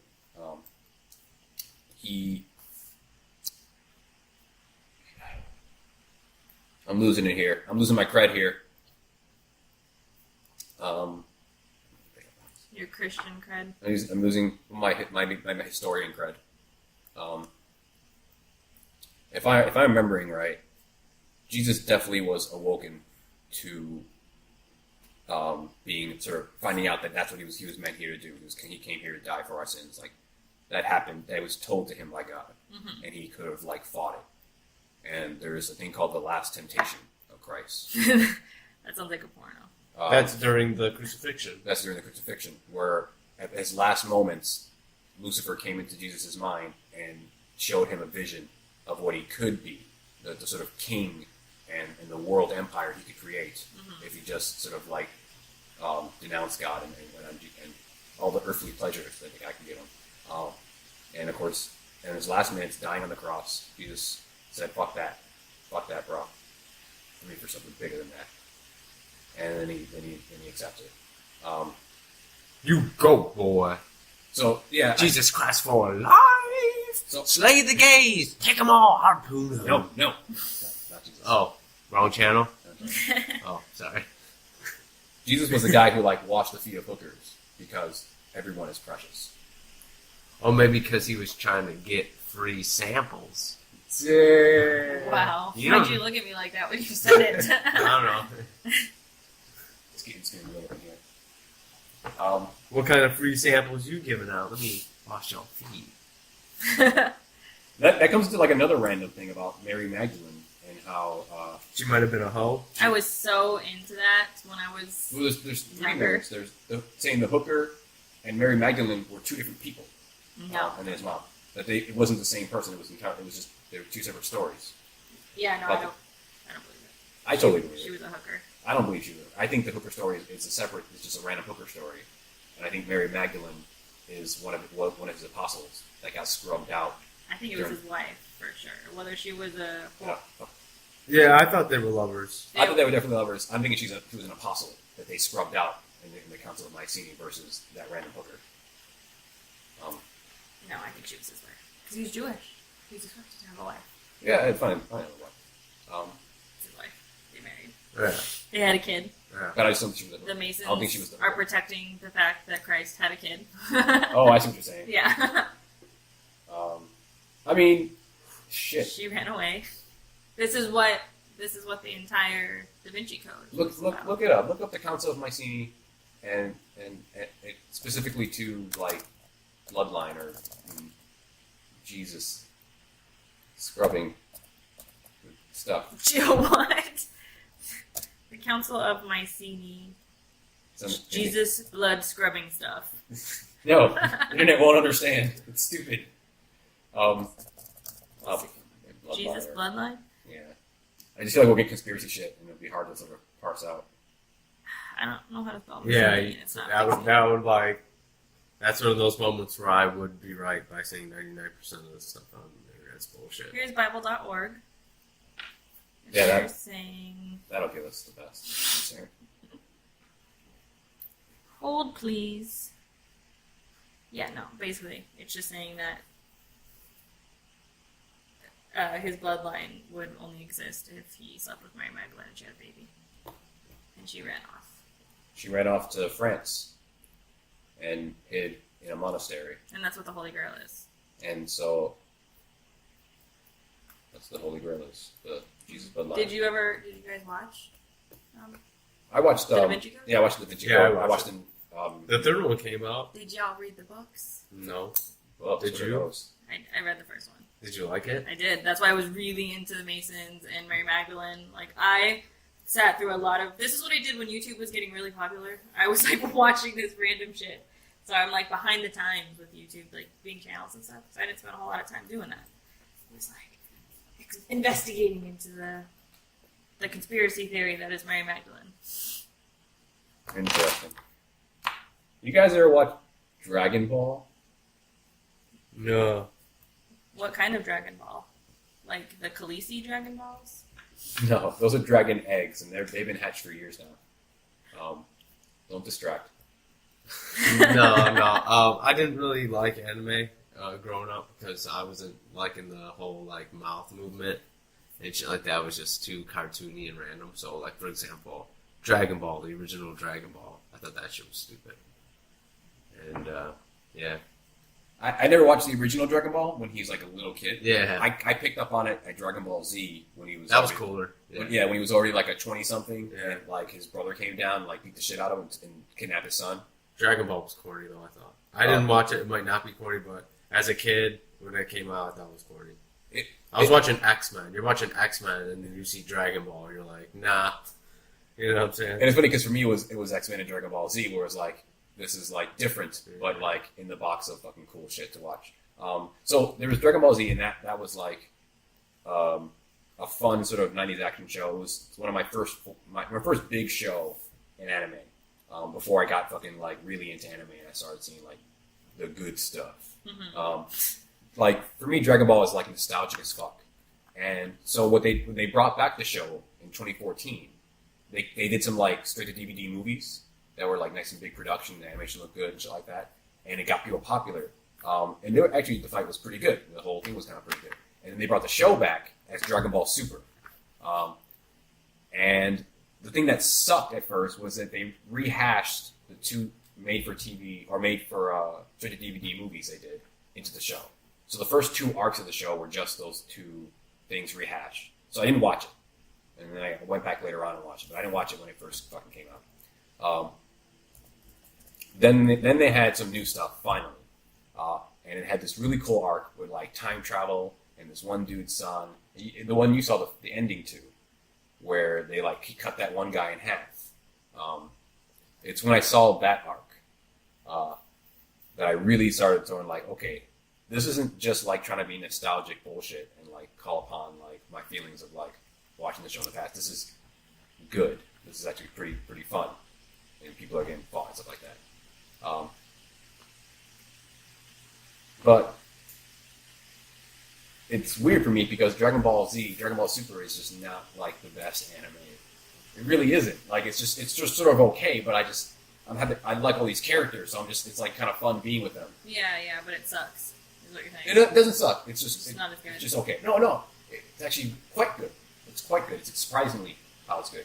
But it's just not the greatest show ever. It's not like it's not an anime that I would sit there and like recommend to people. If I was like, hey, you've never seen anime? Here, watch this show. This is so like you already got to be in the box. Yeah, you already have to love them. You already got to, yeah. Because it is goofy. It is goofy sometimes, and it is kind of silly. Mm-hmm. That's what I was kind of saying about the Resident Evil movies. Like the newest Resident Evil, like you can't just like I can't recommend someone Resident Evil. But if I said, did you like the first 4 or 5, and if they say yeah, they're like, okay, you'll like the other one. And that's the same way, kind of what you're saying. If you're a fan of all the Dragon Ball Z stuff or Dragon Ball stuff, you're gonna love this new shit. Yeah, because it's gonna be better than some of the probably Dragon Ball. What's it called? Dragon Ball Hyper, Dragon Ball GT Grand Tour, Hyper Grand Tour. Yeah, they came out with a series, Dragon Ball Grand Tour GT, and it wasn't made by the original creator, and so in the fandom, it's like considered not very good, and a tarnish. So this new series is sort of like, hey, cool, the guy came back and he's going to do an actual sort of like final arc or final show to this thing. They're already on like episode 80, episode 80 or something. So like, it's going strong, and this looks like it might be one of those because the original show ran for like 300 plus episodes. Wow, that's crazy. Oh, and that's just the Dragon Ball Z. Dragon Ball also ran for like another 100 plus episodes. So this could run for like a couple hundred episodes, easy. Especially if it stays good, because the animation's so much better than it used to be, right? Mm-hmm. The budget's coming up little by little as the show being popular. So it's exciting because you've seen the fights can get so good. And understand, in terms of like sort of mythology, these are some of the most powerful sort of like things. Like these characters, you put them in any other sort of like fictional universe, they'll murder anything else. They're just so ridiculous. They could fucking kill like Gandalf from Lord of the Rings, you know. They could destroy. That's kind of a weird comparison, but that's what I mean. Good. It's watching the show and seeing that these people are so like beyond in terms of power, like ridiculous. Like they're just ridiculous levels of power. Like these people can like wipe out universes and shit. I want to talk about more like weird fights, like weird like Gandalf versus Wolverine. Oh, that's funny. Gandalf. Gandalf wins that though. Let's see. Harry Potter versus. Dude, Voldemort versus Gandalf. Voldemort. No, that's gotta be more like one-sided. Colossus versus what's that girl's name? Harmony from. Hermione. It's like a repeat from the Troll in the first movie. That's so funny. Gandalf versus Wolverine's funny as fuck. Because he would cut Gandalf's head off. Well, I don't know. Would Gandalf be Wolverine? it's this thing like Gandalf has all that magic, and he can't technically die because he's all fucking super magical too. Like he'll just come back later on and fucking fight. He'll come back and fight Wolverine again. And You thought you would get away? He has that shield too that like blocked the fucking giant fire sword. So maybe he could like fucking shield up against fucking Wolverine's claws. Yeah, he would just need a black. I don't think Wolverine can even stand. Yeah. Get away, you shall not pass. I feel like Gandalf, I think Gandalf might be. The only thing that would help him is that Wolverine regenerates off of a lot of stuff, and if Gandalf didn't know that, he would put his guard down, thinking he'd drop them, and then fucking get killed. Yeah. That would only thing. If Gandalf dropped his guard, thinking he had killed Wolverine could get him. Yeah, he would not have to know Wolverine has to heal. Yeah. Because otherwise we just keep destroying him. But what about Gandalf versus Harry Potter? Who wins that? I don't watch Harry Potter, so I really don't know. If you want to do a real fight, either Voldemort or Dumbledore versus fucking. So Harry Potter can't beat Gandalf, really? Harry Potter can't be. He's not the best wizard in that. Okay. Why is Harry Potter like? We are. He's sort of not really the boy of destiny. Yeah. So I don't know. But you said the vampires from are pretty strong, right? Twilight. Yeah. Because think of them as almost like marble statues that live. That live and they're breathe. super fast. Yeah. And they can, if I'm a vampire like them, so they can hear better. It's like, and I can't stand that fucking series, but I can acknowledge that they're fucking like the way those vampires in terms of mythology are fucking. Yeah, they're cool.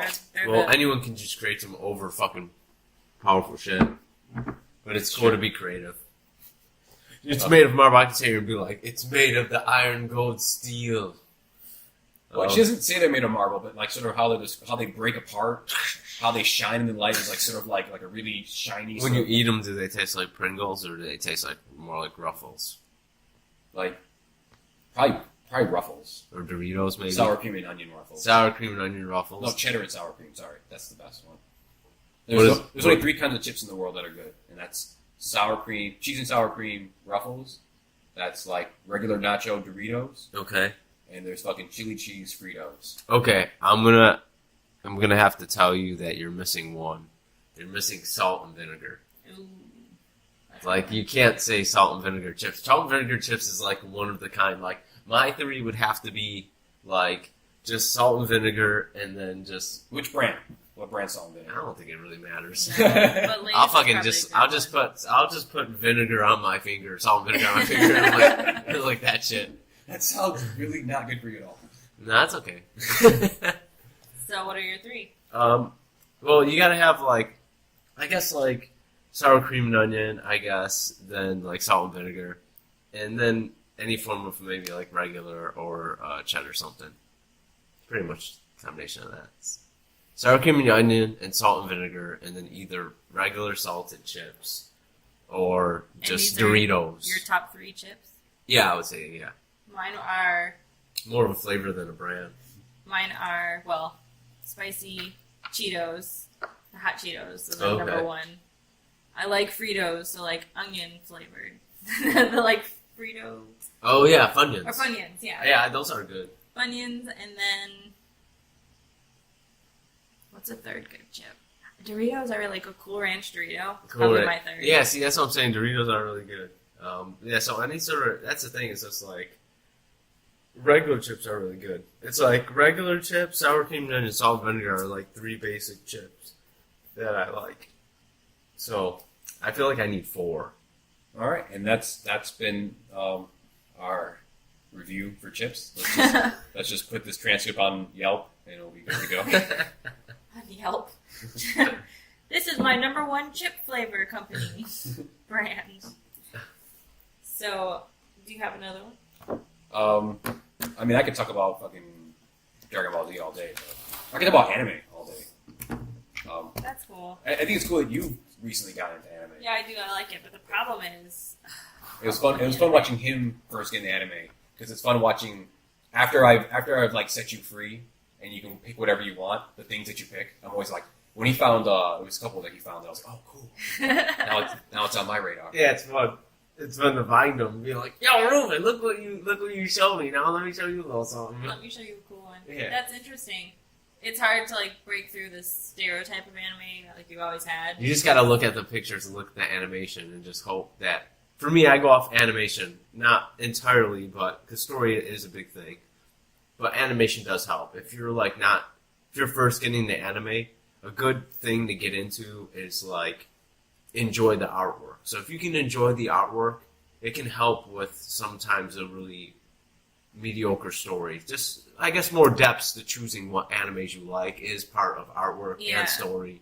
I think I more took, like what you said, that anime is a medium, so there's lots of different genres of it. So the idea that there are, like, there's a vampire type, like, love story one, that was one of the ones that I first, like, watched all the way through. It's, like, it is interesting to see that. And when I saw that, I was like, oh, I really like these. But again, like, I really enjoy them, but they're so short. Like, I need a bigger anime series, but sometimes the bigger ones, you know, who is mostly watching anime? I'm sure, like, more dudes are watching anime. I feel like it's more... I know there's lots of women that watch it, but who are watching these big ones that made anime big? It wasn't girls, I don't think. Like, because all of the most popular ones, the most renowned ones are, like, guys and action and adventure. It's definitely, like, a teenager... That's where the big money is, because, you know, they're old enough to, like, force their parents to buy them stuff, and they also have kind of jobs themselves and blah, blah.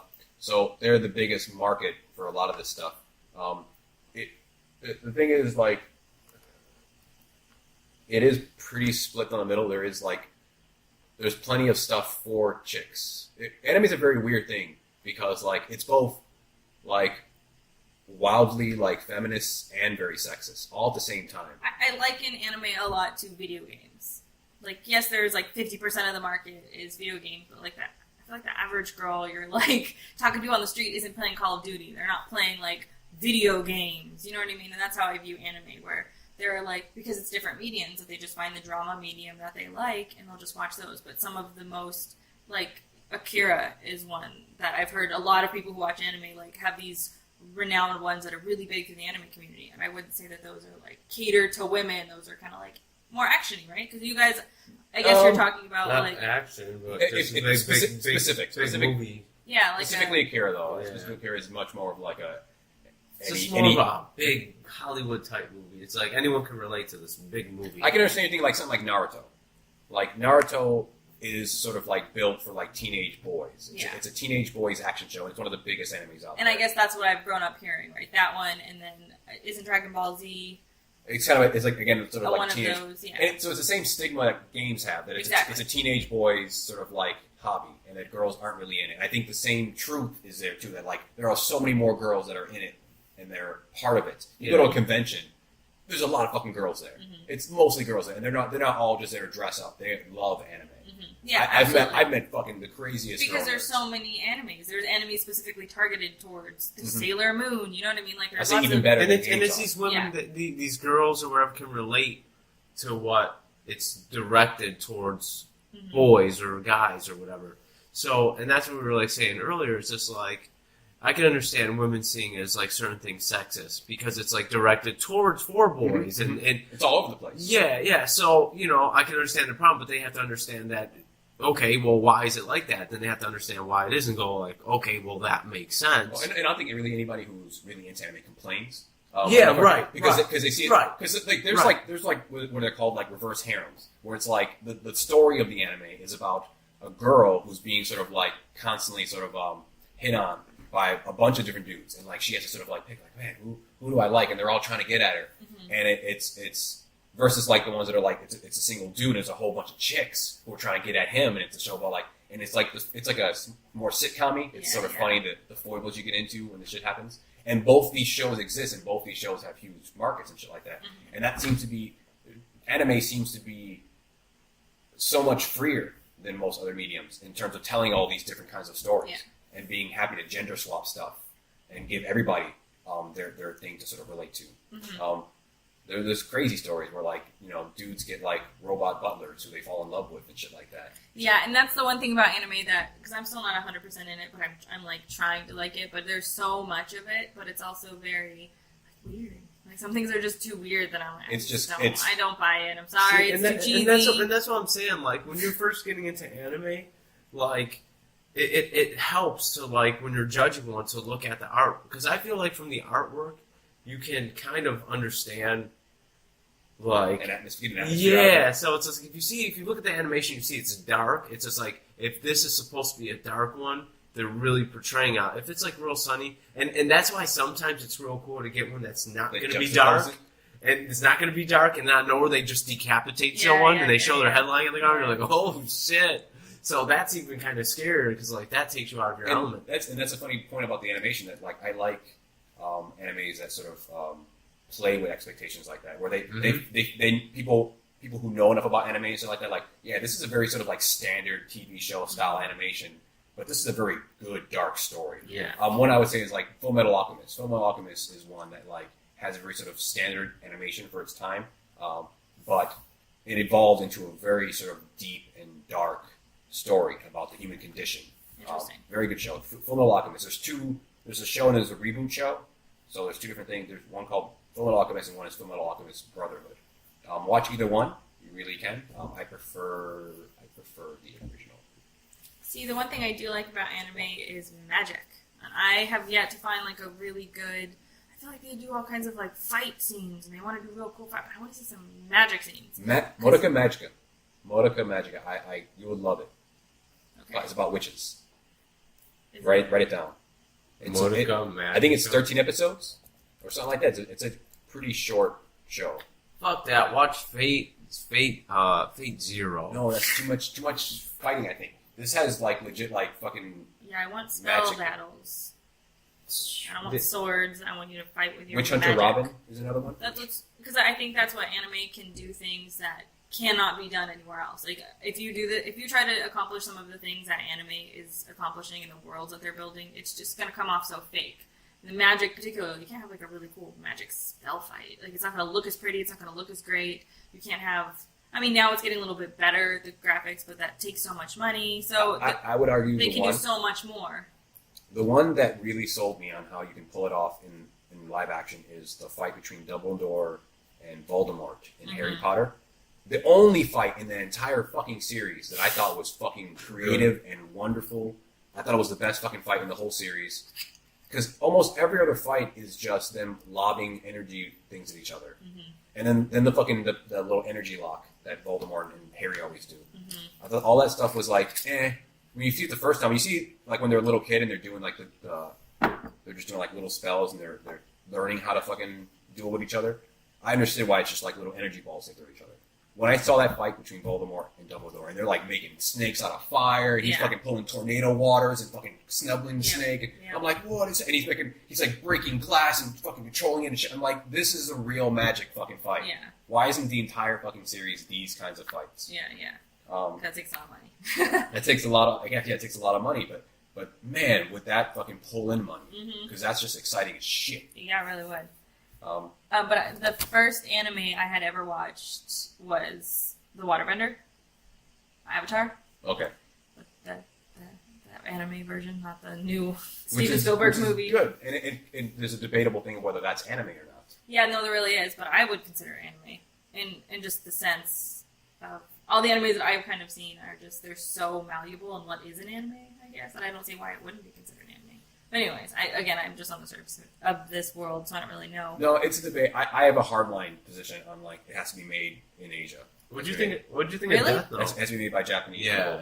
That's my line. Really? Yeah. I don't think so. It's supposed to be, but I still like, for example, Afro Samurai. That's not made. It's interesting. It's not. It's to be made by and for that audience.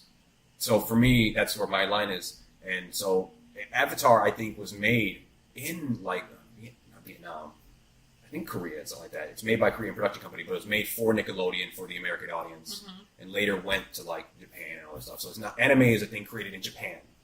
I don't know. It's like saying, oh, you can only do, I don't know, oil paintings in the place that it's really done. Like it's a medium for artwork. That's how I feel. So it's a style to look to it. If you're drawing an anime fucking character. It's an anime character. I can draw an anime character. It's influenced by anime and stuff but like that. But it's anime. anime. That's how I feel. I first, when anime first came out, I thought anime was short for animation. Yeah, that's what I thought it was too. And then I was like, oh, then I learned anime was made, made in Japan. That's where it was. It was coming from out of Japan. And so I was like, that sounds stupid. Because I understood what... I look at anime, and you're just like, nope. I was like, why not? Because it's like, it wasn't made over there. Oh, get the fuck out of here. But that's how I feel about it. But I understand the idea of it. You know, it's like, I don't know. It's supposed to be, for me, the understanding the definition was it's coming out from there. And I don't even... It's like exported from there to everybody. Yeah, I guess I get it. It's like Kobe beef. I'm saying you're not going to get Kobe beef from Japan. You can get cows from anywhere. You can get beef from anywhere, but you get Kobe beef from Japan. No. Now y'all need to open up those definitions. No, I'm just saying. I'm saying how I feel, and I feel exactly what you feel. I'm saying what is, and that's how it is. If you want to, like, you know. Yeah, and I'm saying to those who how it is. So then, what windows do we throw our rocks at? Then point out the direction. Just let me know. Call me. Y'all need to stop just throwing rocks. It's all anime. Anime is that like style. We all know what it looks like. Yeah, no, I agree with you. So what should we do about it? What should we do about Family it? Guy is an anime. You gotta throw rocks at the Family hardcore Guy animators. Family Guy is an anime. Isn't? That's what I said. Isn't. It isn't. So that is not anime. That is nowhere. Even if it was made in Japan, I would not consider that anime because it looks. It's not the style of anime. It doesn't have the look, the feel, the look of it. Yeah, see, I can understand. That's just So that's just an animated. Anime. That's an animation. That's an animated show. So, but like, if I want to draw anime, I'm drawing a certain type of look. It's a certain style of artwork that you're producing. Yeah, if you're a realist artist, you're drawing things that look real. If you're an abstract artist, you're drawing things that look abstract. If you're an anime artist, you're drawing anime. You're drawing that look. So that would translate to the world of that anime. doesn't hold so much in the sense that there's so many different art styles in anime. There's so many different art styles in animation, and there's so many different styles in anime.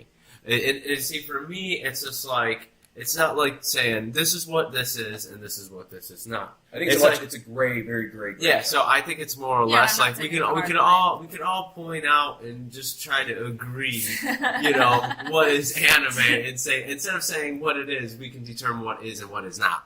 And so I think that's the direction to which we need to look at it. We need to look at it from a subjective, or what is it, from a just in each individual sort of comparison to it and another.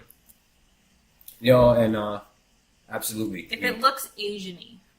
What the fuck does that mean? What do you mean, it you looks people? Asian-y. No, you don't even have to. You don't have to even call it. That's my great line. Like, of course, there's going to be things. But there's things that see. That's what Ruben's saying. It's not going to fall apart because there's things that don't. But I would want to see those things and determine, because I'm not saying all the anime. But it falls apart when it's like it's Asian-y. Name one. I mean, okay. Is the Matrix Reloaded Asian, or is that like there's a Matrix? There's an Animatrix. There's a collection of short stories made by anime directors. Eon Flux is not Asian-y. Moe anime. And look how anime that looks. I kind of don't understand exactly what you're is it? saying. Moe, MOE anime. See, because I think and so that's what you have. You have these, which are the less detailed versions, and then you have all of the ones that are super detailed. Eon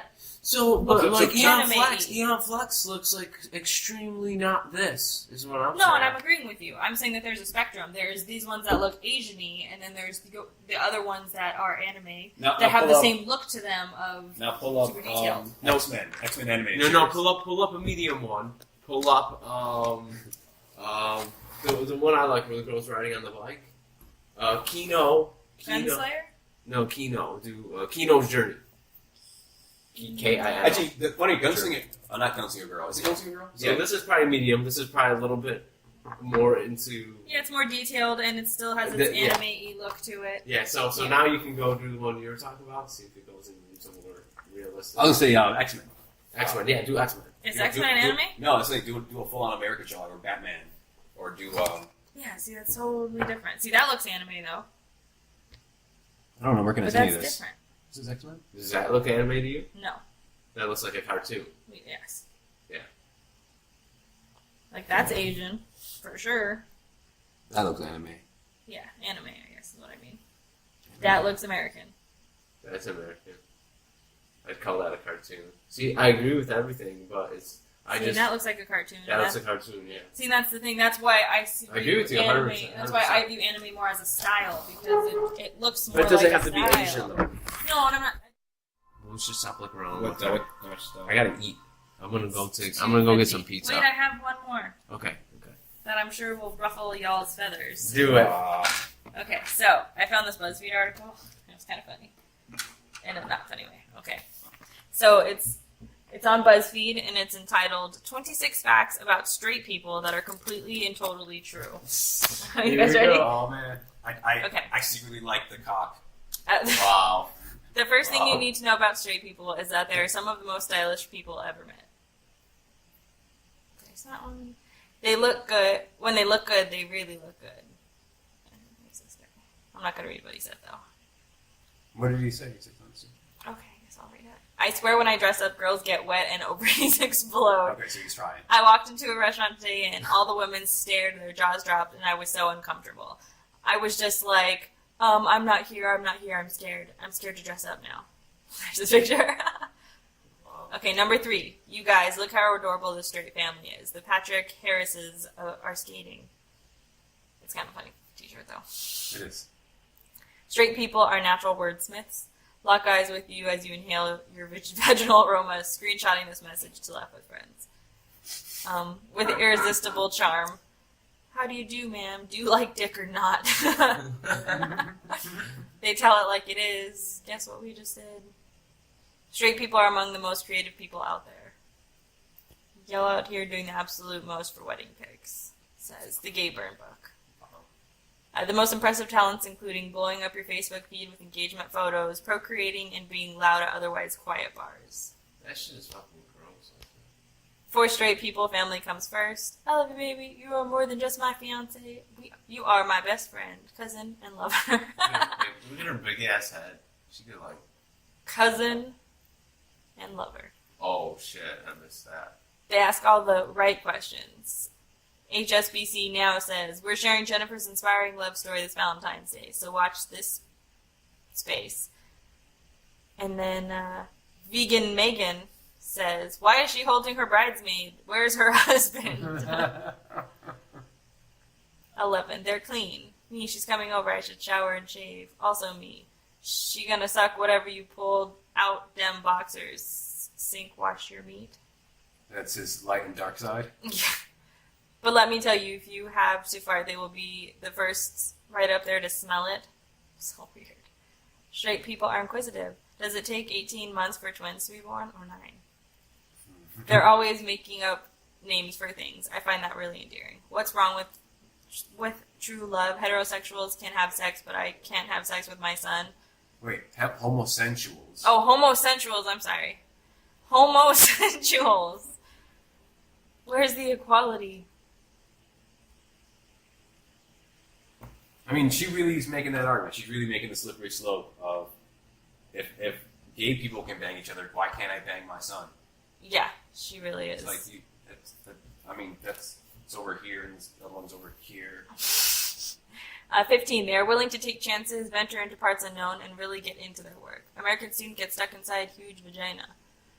Firefighters had to rescue a man after he got stuck inside a large stone vagina. Looks like China.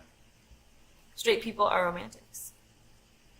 Gonna have a nice sleep now. I have my gorgeous girlfriend smelling next to me. I love her so much. Oh, what the fuck, man? What is this? They travel in packs, going on pussy patrol. That guy. I mean, that's obviously parody. He's parodying his own life because there's no way. This is the way they look grinding. That was like Cameron. And this is what they look like after they've stabbed someone with a squirrel. Interesting. I actually want to find that story. Straight people are, how do we say this politely, quite the sexual provocateurs. Bryant, 23, he looks 16. Mm-hmm. Attention all sluts, I have a 13-inch cock and I am ready and willing to share it with your vaginal or anal areas. Also, thanks to a recent visit to the clinic, I have 0 STDs. P.S. The fatter the better. I want to suffocate under your boobies. 21, they're sexually inventive. And it just gets worse. I mean, like, how many were there?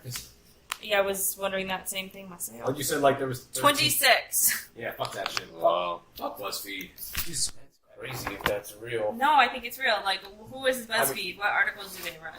They run pro-feminism, pro-anti-LGBT, Like, for real, dude, like, that's the first time I've ever felt fucking harassed for being straight. Did you feel harassed? I felt slightly like they were fucking, like, being fucking douchebags.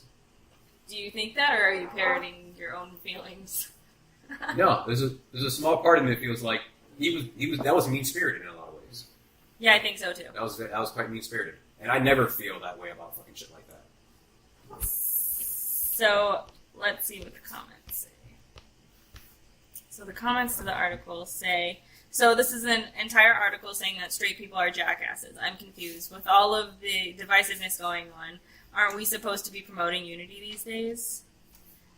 And then Natalie says, this made me horrified to be a straight person. On behalf of all of us, I apologize profusely. So you got two completely different... Yeah, let's just pause it right there. Yeah. Because, what the fuck? How do you feel about it? I thought it was a joke. It was too ridiculous to be Yeah, it real. just felt like it was satire.